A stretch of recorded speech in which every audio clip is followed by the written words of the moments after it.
एक्टरों के लिए एक बात बोलूँगा, नाट्य शास्त्र भरत मुनि का नाट्य शास्त्र है, हजारों साल पहले लिखा हुआ। उसमें 4 चीज़ें एक्टिंग की बताई हैं। आंगिक, शरीर से, आपके शरीर के हाव भाव मुद्राएं ये वो, और वाचिक आपकी आवाज़ से, और आहार्य आपके मेकअप से, कपड़ों से। ये सारी बेकार हैं अगर चौथा सात्विक नहीं है तो वो सात्विकता अपनानी पड़ेगी, तभी हम कुछ अच्छा कर जीवन में भी और एक्टिंग में भी। Thank you so much.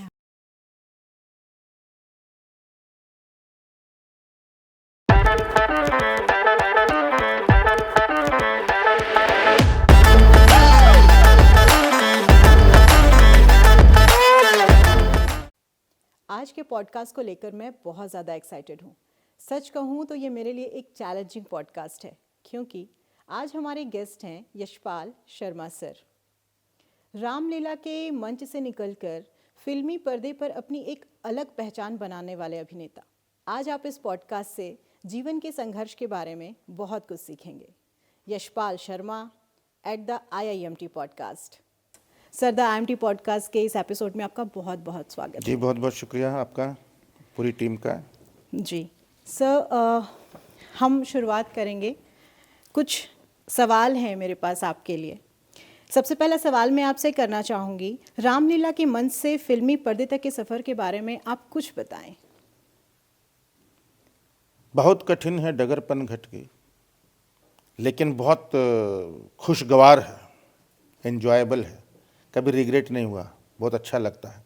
आज याद करता हूँ तो मुझे लगता है कि कितने सारे एक्टर हैं बॉम्बे में जिन्होंने ऐसा जीवन जिया होगा, बहुत कम है।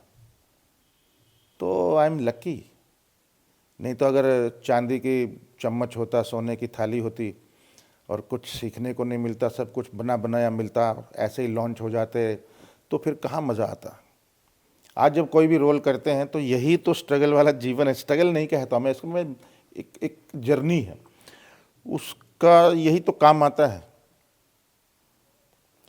सर, जीवन में संघर्ष को आप किस नज़रिए से देखते हैं? आपके जीवन में संघर्ष की परिभाषा क्या है? मैं संघर्ष नहीं बोलता हूँ उसको, स्ट्रगल नहीं बोलता हूँ, मैं उसको एक जर्नी बोलता हूँ। और इस जर्नी से कठिनाइयों भरा, जिसको आप संघर्ष बोलते हैं, मैं उस जर्नी को डेप्थ आती है उसमें, इंसान में जितनी ज़्यादा कठिनाइयाँ होंगी उतनी ज़्यादा डेप्थ आएगी, उतने ज़्यादा एक्सपीरियंसेस मिलेंगे। हम एक्सपीरियंसेस सुन करके महसूस करते हैं ना, या देख करके, लेकिन जो अपने साथ बीतता है उससे बड़ा एक्सपीरियंस और क्या होगा। वो अनुभव आपके जीवन भर, जब भी कोई सिचुएशन होती है किसी नाटक में या फिल्म के अंदर, तो मैं तो अपना इमोशनल मेमोरी जो है वो याद करता हूँ और मैं तुरंत उस भाव में आ जाता हूँ। तो फिर क्या, वो नकली नहीं लगता, वो याद किया हुआ नहीं लगता, वो किसी और के शब्द, राइटर के शब्द बोल रहा हूँ ऐसा नहीं लगता। वो ऐसा लगता है कि ये मेरे कैरेक्टर के शब्द हैं। तो उसमें डेप्थ आती है, कन्विंसिंग पावर आती है। पावर मतलब सच्चाई आती है। सर, पंचर लगाने, आटे की चक्की पर काम करने, किराने की दुकान पर काम करने, जीवन जब इस तरह के कामों को लेकर कश्मकश से गुजर रहा था, अचानक से कहाँ से आपको ऐसा लगा, आपके अंदर ये हौसला कहाँ से आया, या आपने सोचा कि ऐसी कश्मकश के साथ भी मैं सोच सकता हूँ कि मुझे फिल्मी पर्दे पर जाना है? नहीं, ये तो अब खैर बात सिंपैथी लेने की नहीं है कि मैंने ये किया, मैंने वो किया। लेकिन हाँ, कई लोग बोलते हैं कि आप प्लीज़ बताइए, क्योंकि लोगों को इससे इंस्पिरेशन मिलती है या मोटिवेशन मिलता है। ठीक बात है। मैं तो बस 2 लाइन में यही कहूँगा कि अगर आपका जुनून हो, आपके अंदर आग हो, आपका लक्ष्य सही हो, दिशा सही हो, तो नीयत साफ हो, ईमानदारी हो, मेहनत हो, ये सारा हो अगर कुछ साथ में, तो मुझे नहीं लगता कि दुनिया की कोई भी ताकत आपको रोक सकती है आपके लक्ष्य से। तो आपको बस ये जरूरी, आपका ज़रूरी नहीं है कि एक्टिंग के फील्ड की बात कर रहा हूँ मैं जी। आपको वकालत के करनी है, आपको डॉक्टर बनना है, आपको इंजीनियर बनना है, आपको कोई भी फील्ड में पेंटिंग करनी है, कैमरा करना है, राइटर बनना है, किसी भी फील्ड में आप जाना चाहते हैं, चाहे कि कोई भी फील्ड हो दुनिया का, सबके अंदर लागू बेसिक चीज़ें वही होती है। कि जैसे लगान कैसे बनी, मेकिंग ऑफ लगान की जो फिल्म है या वो बुक है, वो मैनेजमेंट में पढ़ाई जाती है। सोचिए, तो कि कैसे टीम को मैनेज करना है, तो वहाँ पढ़ाई जाती है। तो इसमें कोई भी फील्ड हो, प्रॉब्लम वो नहीं है। प्रॉब्लम ये है कि ये बेसिक जो नेचर, बेसिक जो चीज़ें हैं वो एक जैसी ही होती हैं कि आपके अंदर मेहनत करनी चाहिए, आपके गुरु सही होने चाहिए, आपकी संगति अच्छी होनी चाहिए, आप दिन रात उसमें लगे रहें, इंजॉय भी करें। सिर्फ किताबों किताबों किताबों से ही ज्ञान नहीं मिलता है, आपको एक्सपीरियंस, खेलना भी है, कूदना भी है, शरारतें भी करनी है, मतलब मस्ती भी करनी है, सब कुछ होना चाहिए। It's complete life. हालांकि आपने जिक्र किया अपनी बातों में, मेरा अगला सवाल बिल्कुल यही था कि कामयाबी को पाने के लिए जीवन में ज़िद और जुनून की कितनी ज़रूरत होती है, या वो कितना ज़रूरी हिस्सा है किसी के जीवन का? नहीं, ज़रूरत है, मतलब इसको इतना भी सीरियसली ना ले कोई कि मतलब मुझे मुझे जिद है, मेरे को जुनून, मेरे को जुद, मेरे को ये अपने अंदर होता है, दिखता नहीं है, बोलने से नहीं, और दिखावा करने से तो बिल्कुल नहीं। हमारे अंदर प्रॉब्लम क्या है आजकल के नवयुवकों में, ज़्यादातर क्योंकि मोबाइल से ज़्यादा ज़िंदगी चल रही है उनकी, तो वो जो लिखने की चीज़ें ख़त्म हो चुकी हैं, वो जो आंखों में आंखें डाल के बात करने की चीज़ें, साथ बैठ के खाना खाने की चीज़ें, इतनी सारी चीज़ें छूट गई, चिट्ठियाँ छूट गई, ये छूट गया, रेडियो छूट गया, तो बहुत सारी चीज़ें छूट गई हैं और वो बहुत एक जगह सीमित हो गई है मोबाइल के अंदर सब कुछ। और कोई भी चीज़ गूगल कर लो, अरे गूगल नहीं था हमारे ज़माने में, दादा थे, नाना नानी थे, उनसे पूछते थे हम, तो हमारा गूगल वही थे, तो वो कहानी सुनाते थे, तब हम सुनते थे, कितना एक रिलेशन बनता था, कितनी चीज़ें होती थी, खाना खाने से ये 100 बातें होती थी, 100 प्रॉब्लम सॉल्व हो जाती थी, ऐसे ऐसे। तो अभी ये चीज़ें कम हो गई हैं।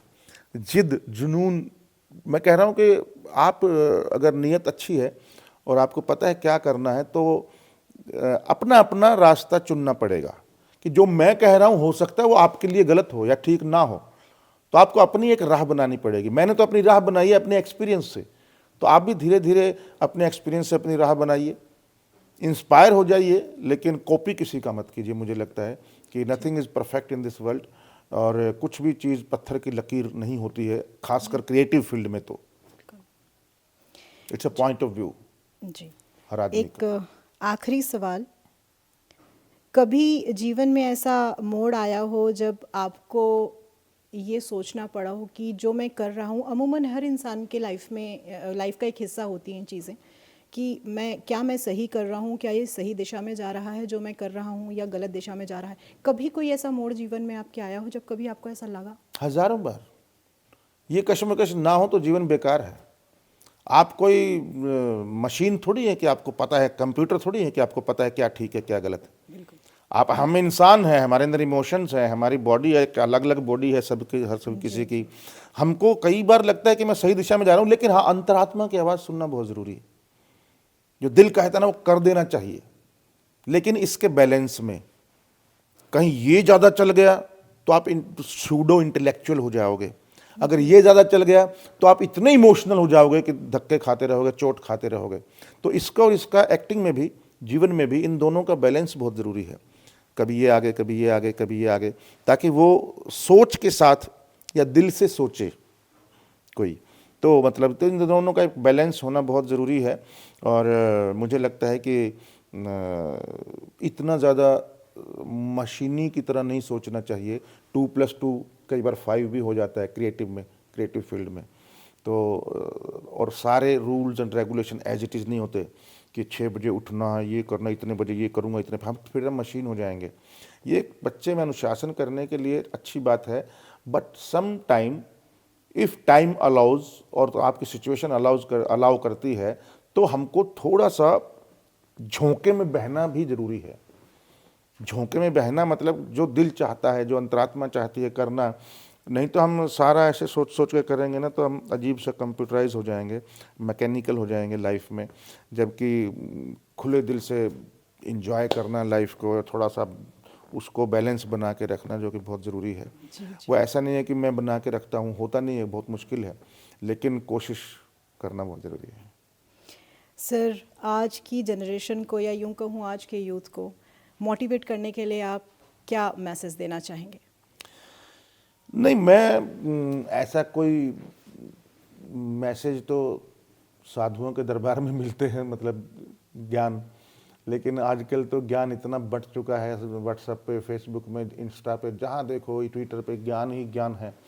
तो आज बच्चों में कन्फ्यूजन ज़्यादा बढ़ जाता है कि ये ठीक है कि ये ठीक है, वो एकदम से ये हो जाते हैं एक्साइट कर, ये क्या बात है, और फिर वो अगले दिन भूल जाते हैं। ये ज्ञान नहीं है। ज्ञान वो है असली, या ज्ञान आपने जो आप जीवन में अपनाते हो। एक कोटेशन पढ़ करके डाल देना कि देखो मैंने क्या डाला और इसमें, वो ठीक है, वो किसी और की बात है, आपकी नहीं है। आप ऐसा कुछ काम करो, ऐसा कुछ अनुभव करो कि आपको खुद अंदर से लाइन निकले और वो आप करो। तो ठीक है, कोटेशन चलो इंस्पिरेशन के लिए ठीक है, लेकिन वो फिर आप जीवन में अपनाओ तो ठीक है। चाहे रिश्तों के बारे में हो, चाहे माँ बाप के बारे में हो, दोस्तों के बारे में हो, चाहे जीवन के बारे में हो, कोई भी कोटेशंस है, कोई भी ज्ञान है, वो तब तक ज्ञान ही है जब तक आप उसे अपनाते नहीं हैं। तब वो आपका कर्म बन जाएगा। तो कर्म बनेगा तभी वो ज्ञान फायदेमंद है, अच्छा है। दिखावा ना करें कि मैंने ये किया, गुरु को या टीचर को दिखाना कि देखो मैंने क्या किया। अरे आप करो, सबको पता चल जाएगा। जो काम करता है ना वो दिख जाता है किसी ना किसी तरीके से। बहुत ज़्यादा शो ऑफ करने से या झूठ बोलने से, दिखावा करने से, और एक ये होड़ में कि इससे आगे बढ़ूँ, इससे आगे बढ़ूँ, पैसे में, पढ़ाई में, ये वो, अच्छे काम में आगे बढ़ने में कोई वो रीस होती है। रीस करो, जलन नहीं। मुझे लगता है कि ये सही एक दिशा होगी कि एक्टरों के लिए एक बात बोलूँगा। नाट्यशास्त्र, भरत मुनि का नाट्यशास्त्र है, हजारों साल पहले लिखा हुआ, उसमें 4 चीज़ें एक्टिंग की बताई हैं। आंगिक, शरीर से, आपके शरीर के हाव भाव, मुद्राएं, ये वो, और वाचिक, आपकी आवाज़ से, और आहार्य, आपके मेकअप से, कपड़ों से। ये सारी बेकार हैं अगर चौथा सात्विक नहीं है तो वो सात्विकता अपनानी पड़ेगी, तभी हम कुछ अच्छा कर जीवन में भी और एक्टिंग में भी। Thank you so much. क्या बात है sir. Sir thank you so much, आप द IMT पॉडकास्ट पे आए और आपसे बहुत कुछ सीखने को मिला। अच्छा लगा आपको सुनकर। मैं उम्मीद करती हूँ कि इसी तरह अगली बार हम फिर से नई बातों पे एक डीप कन्वर्सेशन करेंगे। बिल्कुल, बिल्कुल। और अभी आपसे बहुत कुछ सीखना बाकी है। नहीं, ये मेरा प्रॉमिस है। हम आराम से, आज मेरी फ्लाइट है तो मैं कभी आएंगे, 1 घंटे का बेशक करेंगे आराम से। पॉडकास्ट पर लौटना होगा sir. Thank you. Thank you so much. Thank you IIMT।